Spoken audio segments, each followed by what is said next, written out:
A graça e a paz de Jesus esteja reinando esta noite em nossos corações. Amém, queridos? Que bom estarmos aqui reunidos na casa do nosso Deus. Teremos ao final um momento de oração, e nesse momento de oração intercessória, iremos falar sobre algumas necessidades que têm se apresentado à igreja, e alguns irmãos têm passado algumas lutas, e nós estaremos orando por isso no final. Nesse momento agora eu peço a você que dê total atenção à palavra de Deus, que você concentre o seu coração em ouvir a voz do Senhor esta noite. Muitas vezes a gente ouve uma palavra e a gente pensa assim, que essa palavra poderia ser para o meu vizinho, ele poderia estar aqui agora. Ouve uma palavra e talvez pense assim, poderia ser para o meu irmão, para a minha irmã, talvez ela pudesse estar aqui agora. Mas eu quero dizer para você que essa palavra é para você que veio, para você que está aqui, ou para você que está nos assistindo na nossa transmissão, que você possa ouvir a voz do Senhor falando ao seu coração. Amém? Glória a Deus. Quantos irmãos estão fazendo a campanha do 21 dias? Quantos irmãos já pediram perdão 151 vezes? Só eu? Não é fácil essa campanha, né? Não é fácil o negócio, essa campanha. Eu quero falar, nós vamos entrar um pouco depois nessa questão da nossa fala, nessa questão do nosso fazer, do nosso falar. Mas eu quero, ao introduzir essa palavra, falar um pouco do tema da nossa mensagem de hoje. Mas para entrar nesse tema da nossa mensagem de hoje, eu quero contar uma historinha para vocês, tá bom? É historinha, só historinha. Falaram para contar historinha, vamos contar uma historinha então, tá? Não leve a sério, é só uma historinha, tá bom? Diz que, e eu preciso esclarecer também que esse negócio de que São Pedro é o porteiro do céu, isso não está na Bíblia, tá? Só para ficar bem claro lá então. E aí diz que uma senhora, né, muito culta, muito digna, ela faleceu, morreu e foi para o céu. E quando ela chega lá no céu, e ela encontra lá com Pedro, né? Está lá o Pedrão lá, chave do céu, lá na portaria lá e tudo mais. E ela chega diante de São Pedro então e fala para ele, olha que legal, eu cheguei, eu estou no céu. E Pedro fala para ela, de fato, você morreu e você está aqui na porta do céu, você está prestes a entrar no céu, olha que bênção, que bom. Eu vou entrar no céu. Ele, opa, não, peraí, não é assim que funciona. E ela então parou, mas como assim não é assim que funciona? Disse, não, antes de você entrar no céu, eu preciso que você soletre uma palavra para mim. E ela coçou a cabeça, pensou assim, o que eu vou fazer agora? Tem que soletrar uma palavra. E São Pedro olhou para ela e falou, não, mas fique tranquila, é uma palavra simples, soletre para mim a palavra amor. E ela então vai lá, A, M, R, né, O, R, eu já não entrava, tá vendo? Amor. E aí ela soletrou, e quando ela terminou de entrar, ele diz, você acertou. E de repente fogos, luzes, os portais se abriram, as trombetas começaram a tocar, e ela estava, né, já entrando para o céu, e de repente lá o interfone do céu toca, e alguém precisava falar com Pedro. E aí fala assim, olha, você precisa entrar aqui rápido, tem um problema para você resolver, deixa alguém aí e entra. Então São Pedro olhou, não tinha ninguém, chamou aquela mulher e falou, espera aí, você não entra agora não, fica aqui no meu lugar só um pouquinho, que eu preciso resolver alguma coisa lá dentro. E ela, ansiosa para entrar, mas está aqui para servir também, né? O céu é o lugar de trabalhar também. Então ela fica ali na portaria, ansiosa para ver se parecia alguma coisa interessante para ela fazer. E de repente, quando ela olha na escadaria de chegada do céu lá, quem ela vê? O ex-marido dela.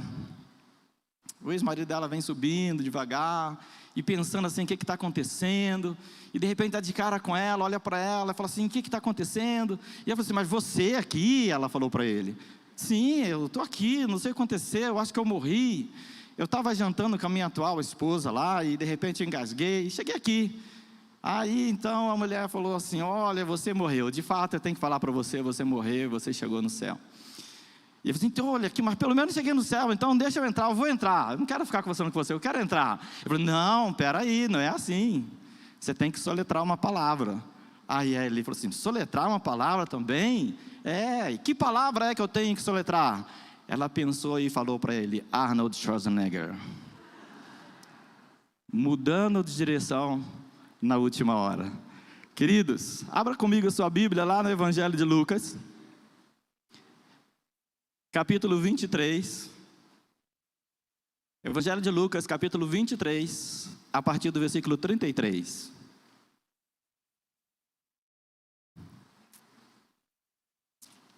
Amém? Perdão, a partir do versículo 32. Evangelho de Lucas, capítulo 23, a partir do versículo 32. A palavra de Deus nos diz assim: e também eram levados outros dois, que eram malfeitores, para serem executados com Jesus. Quando chegaram ao lugar chamado Calvário, ali o crucificaram, bem como aos malfeitores, um à sua direita e o outro à esquerda. Mas Jesus dizia: Pai, perdoa-lhe, porque não sabem o que fazem. Então, para repartir as roupas dele, lançaram sortes. O povo estava ali e observava tudo. Também as autoridades zombavam e diziam: salvou os outros, que salve a si mesmo, se é de fato o Cristo de Deus, o escolhido. Igualmente os soldados zombavam dele, aproximando-se. Trouxeram-lhe vinagre, dizendo: se é o rei dos judeus, salve-se a si mesmo. Acima de Jesus estava a seguinte inscrição: este é o rei dos judeus. Um dos malfeitores crucificados blasfemava contra Jesus, dizendo: você não é o Cristo, salve-se a si mesmo e a nós também. Porém o outro malfeitor o repreendeu, dizendo: você nem ao menos teme a Deus, estando sob igual sentença? A nossa punição é justa, porque estamos recebendo o castigo que os nossos atos merecem. Mas este não fez mal nenhum.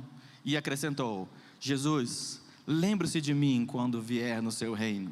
E Jesus respondeu: em verdade lhes digo que hoje você estará comigo no paraíso. Feche seus olhos. Pai, nós queremos ouvir a Tua voz. Queremos, ó Pai amado, abrir o nosso coração agora, para, Senhor Deus, receber, ó Pai, porção da Tua palavra, e que ela possa encontrar lugar na nossa vida. Que nós possamos, ó Pai amado, ser moldados à luz do Teu Santo Espírito. E ainda que seja o último momento, se estamos trilhando algum caminho errado na nossa vida, que nós possamos mudar a direção. Que o Senhor possa nos ajudar. Que o Senhor possa, Pai amado, vir, ó Pai amado, e ministrar o nosso coração à Tua vontade. Que não seja agora o pastor, o ministro, o homem, mas que seja o Santo Espírito do Senhor operando, Senhor Deus. Assim como em Atos 2, o Senhor operou no ouvido dos Teus filhos. Ó Pai amado, opera também no ouvido e no coração dos Teus filhos que aqui estão. Eu intercedo também pela vida do pastor Aldair, que está agora ministrando ali na Vila Mangaí a ceia do Senhor. Toma nas Tuas mãos o trabalho da nossa missão, toma nas Tuas mãos a nossa aldeia, toma nas Tuas mãos os ministros que o Senhor tem levantado nesse lugar e usa conforme a Tua vontade, no nome de Jesus, amém. Estamos aqui diante de um momento que é os momentos finais do martírio de Jesus, o momento que todos os judeus, todas as pessoas que conheciam um pouco da história e daquilo da promessa do Messias, conheciam os livros da lei, eles sabiam que iriam chegar a esse momento, que haveria de vir o Cordeiro de Deus, aquele que tira o pecado do mundo, que haveria de vir aquele que iria se sacrificar por toda a humanidade. Talvez naquele exato momento as pessoas elas não estavam cientes e não estavam conscientes que elas estavam vivendo um momento de divisor de águas na história, um momento em que mudou o mundo. E isso é tão interessante, porque o nosso tempo hoje é contado em antes de Cristo e depois de Cristo. E esse antes de Cristo e depois de Cristo, ele é travado aqui, ele é fixado aqui, em que Cristo entrega a sua vida na cruz por nós. E agora temos a oportunidade, na nova aliança, sermos novas criaturas em Cristo Jesus. Temos a oportunidade de mudar a rota, a oportunidade de mudar a direção da nossa vida. Diante desse tema, eu pensei em algo que nós muitas vezes vivemos. Quantos de nós não já passamos por momentos, vivemos momentos em que estava tudo planejado, tudo organizado, e de repente a gente teve que mudar a direção, mudar os planos. Momentos em quais a rota da nossa vida estava traçada, mas a gente precisou mudar a direção. Momentos em que estava tudo sob controle, estava tudo organizado, a gente tinha o controle de tudo, e de repente o chão se abre e a gente não tem mais controle de nada, e a gente tem que zerar tudo, a gente tem que se reinventar, muitas vezes começar do zero, muitas vezes começar de novo. Ainda que para muitos pareça ser tarde demais. Para aqueles ladrões na cruz, para aqueles malfeitores, parecia ser tarde demais. Para aqueles homens, parecia ser tarde demais. E muitas vezes, querido, nas nossas situações, nas nossas limitações, há coisas que a gente se depara e que a gente precisa mudar na nossa vida, mas nós pensamos assim: agora já não adianta mais. agora é tarde demais, agora eu já falei, ou agora eu já fiz, ou agora eu já tratei dessa maneira. Eu quero dizer para você que esta palavra, o resumo dela é: ainda dá tempo. Você pode falar para a pessoa que está ao seu lado aí só uma vez: ainda dá tempo. Ainda dá tempo de você mudar, ainda dá tempo de traçar a nova rota, ainda dá tempo de mudar a direção, ainda dá tempo de consertar algo, ainda dá tempo de viver o novo de Deus, ainda dá tempo de viver os planos do Senhor, ainda dá tempo de viver as promessas de Deus para a sua vida, ainda dá tempo de se realizar naquilo que Deus tem proposto para você. Diante do tema proposto desse texto, nós temos aqui 2 ladrões, 2 malfeitores e 2 falas que nos chamam a atenção, além da fala de Jesus. A primeira fala é desse homem que está desesperado. Então ele fala agora não como quem está pensando nas suas palavras, mas ele usa a voz do desespero. Ele começa a gritar: você não é o Cristo? Aquele ladrão que provavelmente estava à esquerda de Jesus disse: você não é o Cristo? Você não é o Senhor? Muitas vezes, querido, esse cidadão aqui, ele está apenas repetindo aquilo que todos estavam dizendo. Eu fiz questão de ler o texto anterior para que vocês pudessem ver e perceber todas as pessoas que estavam incrédulas daquilo que estava acontecendo. Quando olhavam para Jesus, eles estavam gritando: você não é o Cristo? Se você é o Senhor, desce dessa cruz. Se você é o Senhor, salva-se a si mesmo. E esse homem agora, então, ele começa a gritar e ele começa a dizer: você não é o Cristo. Ele começa a repetir aquilo que todas as outras pessoas estavam dizendo. Irmãos, não se engane, muitas vezes quando nós não sabemos o que fazer, nós começamos a repetir o que os outros estão fazendo, o que os outros estão dizendo. E muitas vezes nós repetimos os erros de outras pessoas que nós não precisávamos repetir. Esse homem caiu na tentação de ser levado pela multidão, de acompanhar a multidão, de acompanhar a maioria. E ele não pensava no que estava falando. No desespero, ele não cuidou das suas últimas palavras. Eu lembro que eu ministrei em São Paulo, numa igreja que eu estava me despedindo: se hoje fossem as minhas últimas palavras. Eu queria que você pensasse agora, se nesse momento agora, fossem suas últimas palavras. Se você soubesse que você vai partir para a eternidade, e você sabe soletrar, que eu sei, daqui a pouco, o que você falaria? O que você falaria para as pessoas que você ama? E o que você falaria para as pessoas que te magoaram? Se hoje fossem suas últimas palavras, seus últimos momentos, o que você diria para a sua família? O que você diria ao seu Criador? O que você diria ao Senhor, sabendo que você está indo se encontrar com Ele? Esse homem, ele não cuida dessas palavras, ele não cuida disso, e ele acompanha a multidão. E observe Lucas capítulo 6, verso 45, a palavra de Deus diz assim: a pessoa boa tira o bem do bom tesouro do seu coração, e a pessoa má tira o mal do mau tesouro, porque a boca fala do que está cheio o seu coração.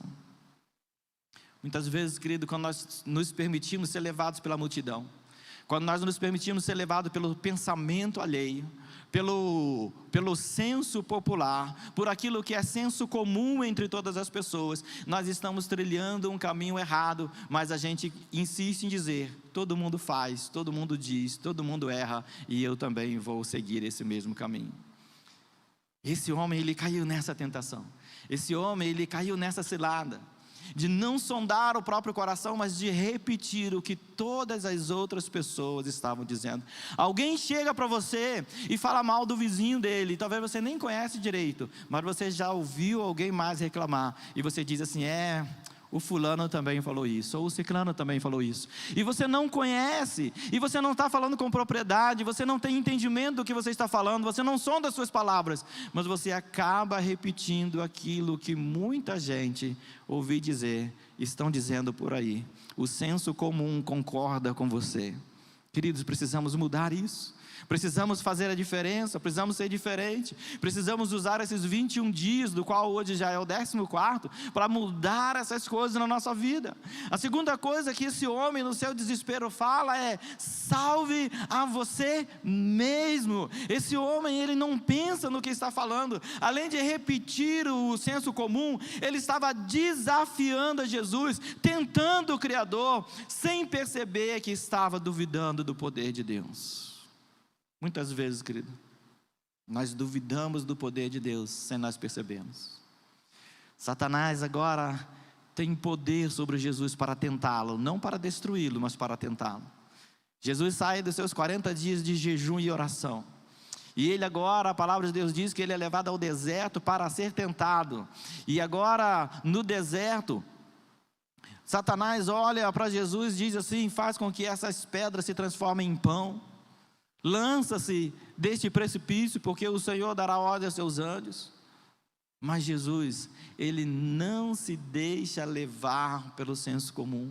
Ele não se deixa levar por aquilo que o inimigo está falando para ele. Ele não se deixa levar por aquilo que as pessoas que não têm identidade com ele estão falando para ele. Ele não se deixa levar pelo poder das trevas. Ele está dizendo assim: nem só de pão viverá o homem, mas de toda palavra que procede da boca de Deus. Ele está dizendo assim: não tentarás o Senhor, o seu Deus. É isso que ele está dizendo. Ele não está se deixando levar pelo senso comum, e ele não está tentando ao Senhor. Muitas vezes, ao desafiar algumas leis espirituais, nós estamos tentando ao Senhor. Muitas vezes, a não honrar a palavra de Deus e não honrar o nome do Senhor, nós estamos tentando ao Senhor, mesmo sem perceber. Mesmo sem a gente entender o que nós estamos fazendo, mas nós estamos fazendo. O próprio Senhor Jesus, ao orar, está dizendo: Mestre, Pai, perdoa-lhes porque eles não sabem o que fazem. E eu penso que ele estava orando também por este malfeitor que estava à sua esquerda. Ele não sabia o que ele estava fazendo. Dentro do seu desespero, ele libera uma terceira palavra. Ele diz assim: e salve a nós também. Observe que agora, esse homem, ele está vendo toda aquela situação, ele está desafiando o Senhor, ele está duvidando do Senhor, mas no meio dessa palavra, ele apresenta um apelo desesperado, um apelo que está dentro do seu coração. Ele quer ser salvo, ele deseja ser salvo, mas ele não quer ser salvo do jeito que Jesus quer salvá-lo, ele quer ser salvo do seu próprio jeito. E o jeito dele é: salve você mesmo, desce dessa cruz e me tira daqui também. O jeito dele era a maneira humana, a maneira que a mente limitada dele conseguia imaginar uma salvação para aquele exato momento, uma salvação daquela morte imediata. Ele não conseguiu pensar numa salvação eterna, e ele não conseguiu pensar que a presença de Jesus ali era essencial para a salvação, não somente para dele, mas para de toda a humanidade. Ele não conseguiu ter essa visão. E ele diz agora: eu quero ser salvo, mas olha, você tem que fazer dessa maneira. Você se salva, desce daí, aí tira a gente também. Muitas vezes, querido, nós estamos querendo ser salvo ao nosso modo. Você já ouviu dizer, já parou para pensar nisso? Nós queremos assim: olha, eu quero que o céu se abra. Eu quero que um anjo desça e falar comigo. Se o anjo descer e falar comigo, eu mudo de ideia. Se não descer, eu vou continuar pensando assim. A gente dificilmente quer quebrantar o nosso coração e ser sensível à voz do Espírito, que muitas vezes chega na vida pela boca de uma pessoa que o Senhor coloca ao nosso lado. Muitas vezes chega diante de uma situação difícil que nós vamos viver, e o Senhor nos coloca ali para a nossa salvação. O Senhor nos coloca ali um direcionamento para sondar o nosso coração e para nos dar vitória sobre as lutas que nós estamos passando. Mas nós temos uma fórmula, nós temos um jeito, nós temos uma maneira. Nós temos um entendimento. Lá em Mateus 12, versículo 36 e 37, a palavra diz: mas eu vos digo que toda palavra ociosa que os homens disserem hão de dar conta no dia do juízo, porque pelas tuas palavras serão justificados, e por tuas palavras será condenado. Este homem não pensa nas palavras que ele diz, e lá, ao pedir a salvação, ao dar esse ato de desespero, mas ao colocar, impor um modo, uma maneira pela qual ele queria ser salvo, ele então não entende o plano perfeito de Deus. Efésios capítulo 2, versículo 8, um texto conhecido, diria o pastor Aldair, um texto clássico da Bíblia. Ele vai dizer assim: porque pela graça sois salvos, por meio da fé, isso não vem de vós, é dom de Deus. Não é do seu jeito, não é da sua maneira, não é do jeito que você quer que aconteça, não é da maneira que você quer que aconteça, não é com as pessoas que você quer que aconteça, não. O Senhor vai usar a quem Ele quer, o Senhor vai usar o tempo que Ele determinar, o Senhor vai fazer da maneira que Ele mesmo quiser. Esta é a palavra que nós precisamos guardar, esse é o entendimento que nós precisamos ter. Lá em Isaías 43:13, a palavra de Deus diz assim: ainda antes que houvesse dia, eu sou, e ninguém há que possa fazer escapar das minhas mãos. Agindo eu, quem impedirá? Ninguém pode impedir o agir de Deus. E Jesus estar naquela cruz era a provisão de Deus, era o plano do Senhor. Jesus está naquela cruz, cravando ali o meu pecado, e se fazendo pecado por nós, era o plano do Senhor, era o jeito que o Senhor viu, que o Senhor planejou, para salvar não somente aquele ladrão, não somente aquele malfeitor, mas para salvar a toda a humanidade, e dar um basta no pecado, dar um basta na culpa, dar um basta na dor, dar um basta em tudo que estava acontecendo até aquele momento. O Senhor traçou um plano no seu coração, e Ele executa esse plano, ainda que esse plano não seja compreendido pela maioria da humanidade. Muitas vezes, querido, nós temos dificuldade em entender. Alguém disse: Deus escreve certo por linhas tortas. E eu gostei de uma vez ouvir o meu irmão parafraseando isso, dizendo: Deus escreve certo por linhas certas, nós é quem enxergamos com os olhos tortos.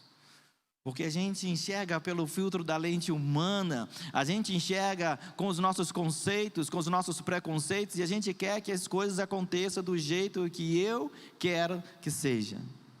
A gente quer que a salvação seja do jeito que eu quero que seja. Eu quero que a minha igreja seja do jeito que eu quero que seja. Eu quero que os pastores trabalhem do jeito que eu quero que eles trabalhem. Eu quero que a minha liderança haja do jeito que eu quero. Eu quero que o meu trabalho, o meu patrão, os meus funcionários hajam do jeito que eu quero que eles trabalhem. E muitas vezes nós precisamos entender que Deus vai confundir as coisas loucas. Deus vai usar as coisas impossíveis. Deus vai usar aquilo que nós não conseguimos compreender, que nós não conseguimos entender, para trazer coisas novas sobre a nossa vida, para trazer renovo sobre cada um de nós. Não há salvação fora de Cristo, e a salvação é a maneira de Cristo, não da nossa maneira, é a maneira que o Senhor tem colocado. Gostei, esses dias ouvi alguém dizendo que existe um jargão evangélico, que se você não vem pelo amor, você vem pela dor. Se não me engano foi Luciano Subirá que disse: eu nunca conheci alguém que veio pelo amor. Todo mundo vem pela dor. Todo mundo veio pela dor.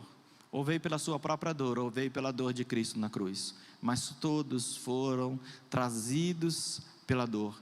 E então nós vamos entender que situações difíceis, situações que nós não compreendemos, situações que podem parecer complicadas demais para nós, podem ser a exata situação que Deus quer usar para transformar a nossa vida, para mudar a direção da nossa vida em alguma área. E esse homem agora, louco, ele quer determinar, como muitas vezes nós vemos agora, o agir de Deus.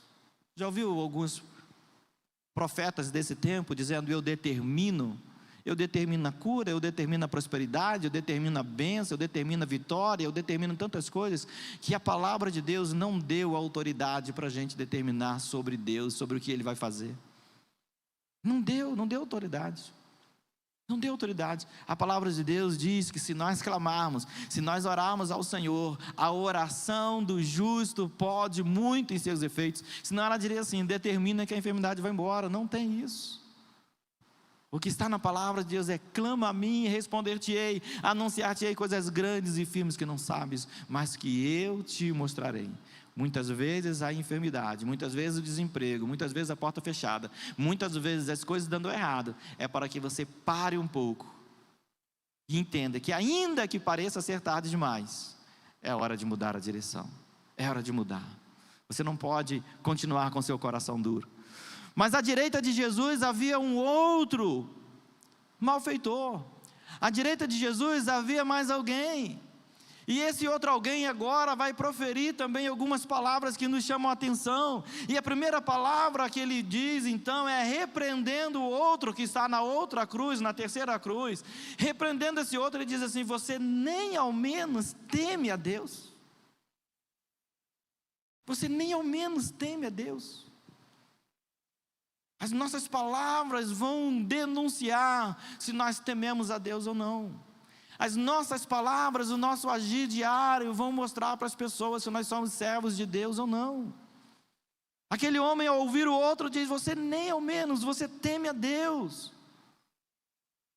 Ele está deixando claro aqui, diante dessa palavra, estando sob igual sentença, a nossa posição é justa, porque estamos recebendo o castigo que nos estava proposto, mas este homem não fez mal algum. Então quem tem temor de Deus, está vendo que estava acontecendo uma injustiça, está vendo que Jesus estava sendo crucificado, sendo inocente, está vendo que algo no mundo espiritual estava acontecendo, mas ele é repreendido agora, quando o outro fala: você nem ao menos teme a Deus. Provérbios 9:10, a palavra de Deus diz: o temor do Senhor é o princípio da sabedoria, o conhecer o santo é ter entendimento.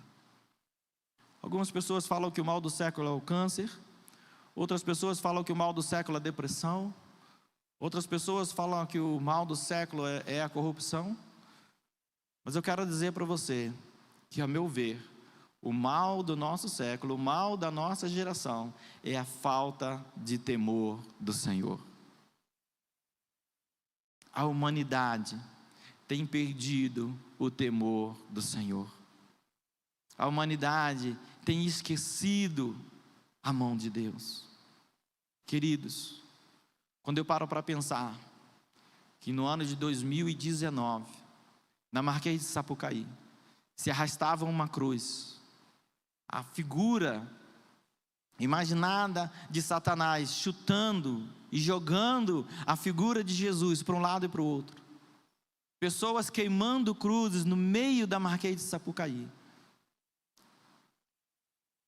desdenhando do Evangelho, desfazendo do ministério da cruz, rasgando Bíblias, queimando Bíblias, dizendo que não é nada. Eu vejo que a humanidade está perdendo o temor de Deus. Quando eu vejo pessoas que não cuidam no seu falar, pais que não se preocupam em abençoar os seus filhos, pessoas que não se preocupam com o que vai falar para o outro, que tem a verdade dura e pura na sua boca sempre para dizer para alguém, porque se acham justos demais, se acham certos demais, se acham honestos demais, essa pessoa, ela não tem o temor de Deus. Esse homem que está na cruz, à esquerda de Jesus, ele está vendo tudo aquilo, mas aquilo não molda o seu coração, aquilo não quebranta o seu coração, ele não estava preocupado com isso. Todas as pessoas que estavam vendo o que estava acontecendo na Marquês de Sapucaí, o que está acontecendo no mundo, elas não estão preocupadas com isso, elas não estão quebrantando o seu coração. Elas estão achando assim: nós vivemos num mundo relativo e isso é normal, a lei da relatividade é que cada um na sua e a amizade continua, quando o Evangelho de Jesus diz que nós precisamos pregar a tempo e a fora de tempo. Precisamos então compreender isso. A primeira repreensão daquele homem: você não teme a Deus. Você precisa temer a Deus, você precisa cuidar das suas palavras por temor a Deus, você precisa cuidar das suas ações por temor a Deus, você precisa cuidar das suas palavras e das suas ações. Eu lembro, quando era criança, que muitas vezes a gente fazia alguma coisa errada, e aí mamãe dizia: cuidado, papai do céu castiga, né? Papai do céu castiga. E nós apresentamos aos nossos filhos um Deus de amor: papai do céu perdoa. Mas ele continua sendo o mesmo Deus. E a palavra de Deus diz: dura coisa é um pecador cair nas mãos de um Deus irado. Quebranta o coração, quebranta o coração. Não seja como esse malfeitor, que ele não teme ao Senhor. A segunda coisa que esse homem fala, que esse malfeitor da direita de Jesus, ele fala é: a nossa punição é justa. Ele diz: nós estamos sofrendo pelos atos que nós praticamos, nós merecemos isso. Nós precisamos parar e pensar que nós estamos vivendo um tempo que ninguém é culpado, todo mundo está preocupado em achar um culpado pelos seus problemas. Você já parou para pensar nisso? Vamos lá em Gênesis, olha só. Adão, onde estás? E ele diz assim: a mulher que tu me deste. Ele já procura o culpado. O culpado é a mulher. Ele era responsável em cuidar do jardim, ele era responsável em orientar, ele era responsável em guardar, mas ele diz: a mulher que tu me deste, Senhor, ela é culpada, e eu comi porque ela me deu.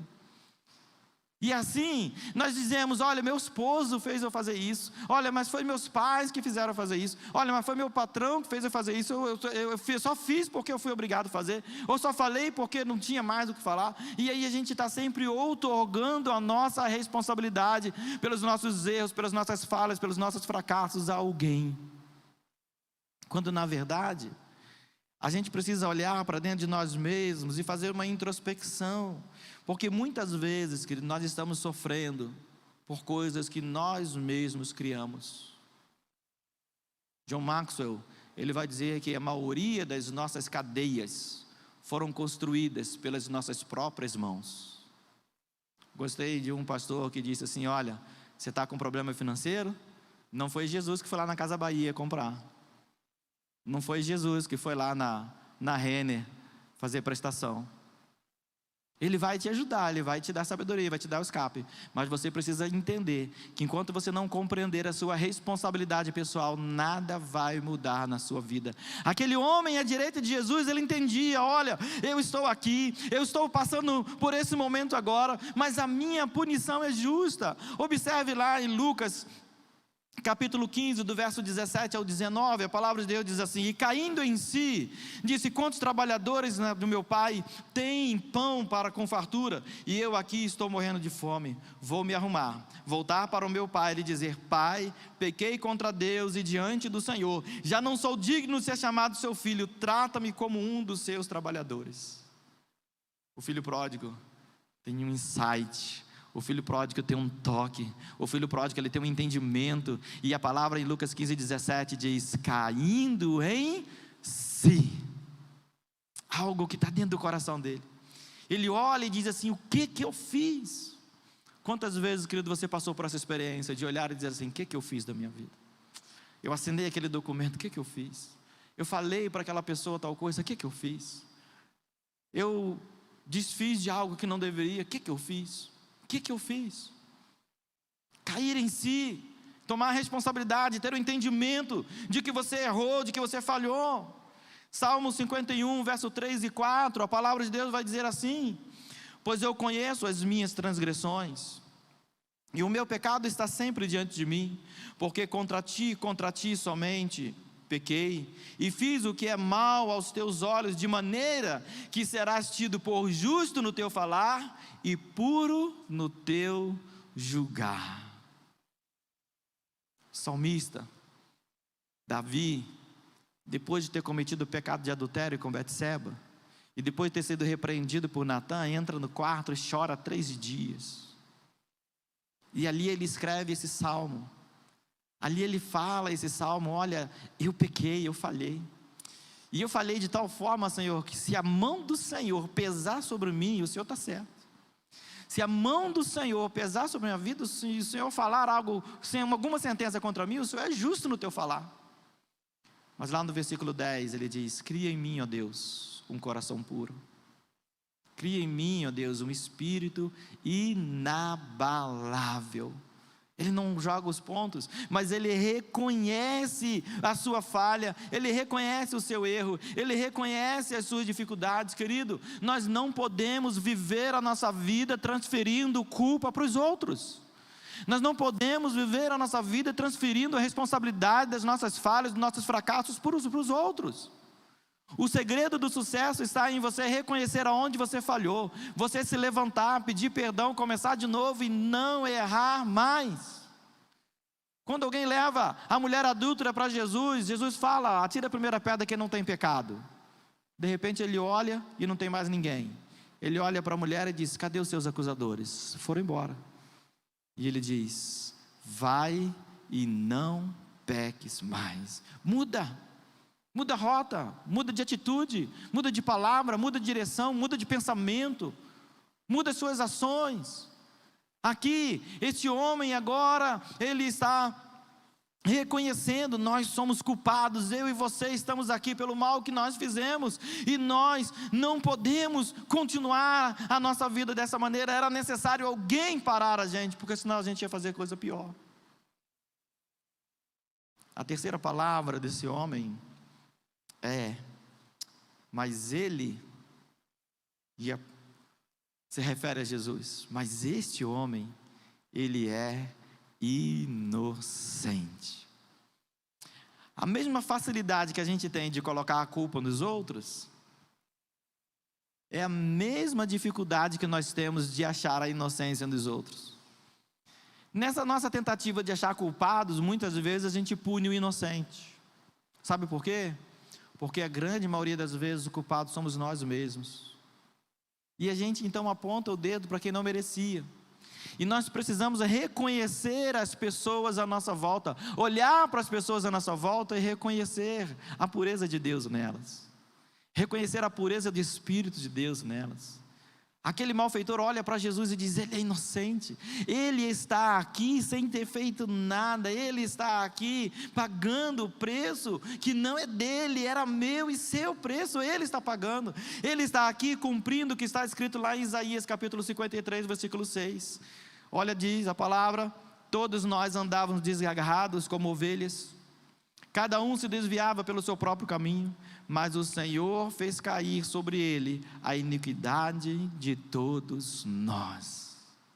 Jesus estava pagando um preço que era meu e que era seu. Aquele malfeitor da esquerda não compreendeu isso. Ele queria uma salvação imediata, do seu próprio jeito, na sua própria forma, no seu próprio jeito de ser, no seu próprio jeito de pensar.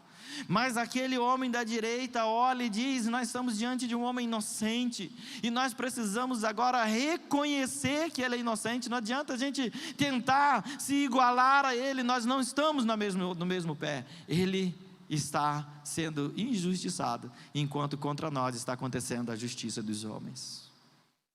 Lá no Evangelho de João, capítulo 3, o verso 16 é conhecido de todos: porque Deus amou o mundo de tal maneira que deu o seu Filho unigênito, para que todo aquele que nele crê não pereça, mas tenha a vida eterna. Mas o versículo 17 diz assim: porque Deus enviou o seu Filho ao mundo, não para que condenasse o mundo, mas para que o mundo fosse salvo por ele. Para que o mundo pudesse conhecer a salvação através de Cristo Jesus. Ele é o único caminho. E esse homem que está à direita de Jesus agora, tendo reconhecido suas próprias falhas, tendo reconhecido a sua própria culpa, tendo entendido a inocência de Cristo, ele vai falar agora as suas últimas palavras. Ele vai dizer: lembra-te de mim quando entrares no teu reino. Ele reconhece a majestade de Jesus, ele reconhece a magnitude do rei ao seu lado. Ele reconhece o poder de Jesus, de salvar ele não somente daquela cruz, mas de salvar ele do inferno, de salvar ele não somente daquele momento, mas salvar ele para a eternidade. Só Jesus pode fazer isso, só Jesus pode nos salvar eternamente. Queridos, aquele homem da esquerda, ele estava preocupado em voltar a fazer os seus hábitos comuns. Aquele homem da esquerda estava preocupado talvez em voltar a viver a sua vida luxuosa. Aquele homem da esquerda estava preocupado talvez em como melhorar a sua forma de cometer os seus delitos sem que alguém pegasse ele. Aquele homem da esquerda, ele estava preocupado em voltar a ser quem ele era, enquanto aquele homem da direita, ele está dizendo assim: eu não quero mais ser quem eu era ontem. Eu não quero mais ser essa pessoa que eu fui até aqui, porque a pessoa que eu fui até aqui me levou até essa condenação. Muitas vezes na nossa vida nós estamos seguindo caminhos, direções que estão nos levando para a condenação, e nós precisamos reconhecer isso. Estão nos levando para longe de Deus, e nós precisamos reconhecer isso. Estão nos levando para distante de Deus, e nós precisamos reconhecer isso. Esse homem, ele olha para Jesus e diz: lembra-te de mim, lembra-te de mim. E me veio então ao meu coração o texto de Isaías capítulo 49, versículo 15. Quando o Senhor, Deus, através da boca do profeta Isaías, diz assim: o Senhor responde: será que uma mulher pode esquecer-se do filho que ele ainda mama? de maneira que não se compadeça do filho do seu ventre. Mas ainda que esta viesse a se esquecer dele, eu, porém, não me esquecerei de você. Queridos, todas as ações de Jesus são providenciais.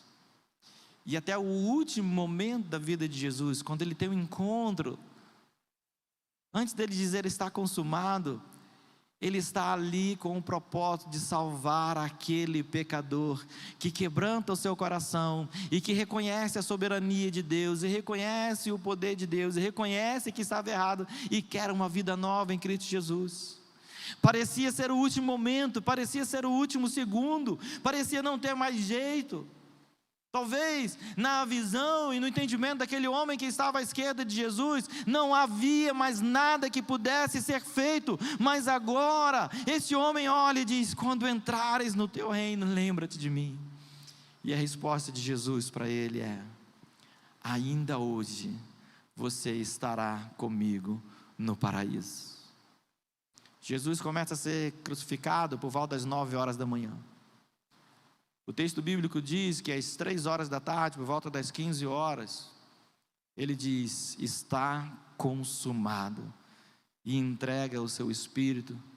Os céus se fecham, há uma escuridão, o véu do templo se rasga de alto a baixo. O centurião, o chefe da guarda que estava ali, responsável por crucificar Jesus, ele se ajoelha aos pés da cruz e diz: este homem verdadeiramente era o Filho de Deus. Mas para aquele ladrão da cruz, o que era o fim, o que parecia não ter mais saída, o que parecia não ter mais forma de mudar, foi mudado, ainda que parecesse ser o último momento. Jesus está aqui nesse lugar agora, está olhando para mim, para você. O Santo Espírito Santo de Deus nos diz: olha, ainda dá tempo, ainda que você ache que não dá mais, ainda que você pense, não tem mais jeito, não tem mais o que fazer, a palavra de Deus diz: ainda dá tempo. Muda a direção da sua vida. Eu quero pedir os ministros de louvor para subir. Eu quero convidar você agora a nós orarmos. Eu quero convidar você agora a nós refletirmos sobre esta palavra. Eu quero convidar você agora a pensar naqueles homens ao lado de Jesus, e ali muitas pessoas estavam, mas aqueles 2 homens se destacaram, porque um estava totalmente incrédulo de tudo aquilo que Deus estava fazendo, mas havia alguém que estava com o coração quebrantado, e ele entendeu que Jesus é o único que pode mudar a direção, ainda que no último momento. Ele entendeu que Jesus é o único que pode olhar para nós e mudar a nossa história, ainda que a gente ache que não tem mais jeito. Ele entendeu que a salvação em Cristo Jesus é algo que pode fazer de nós pessoas extraordinárias, ainda que no último momento. Mas o desafio para você é: não deixe para a última hora. Entregue seu coração a Jesus. Entregue sua vida a Jesus. Deixe que o Espírito Santo de Deus guie você. Deixe que o poder de Deus inunde a sua vida. E as situações que você acha que não tem mais jeito, coloca nas mãos do Senhor. Ele diz lá em Isaías 43:13: agindo eu, quem impedirá? Queria convidar você a ficar de pé.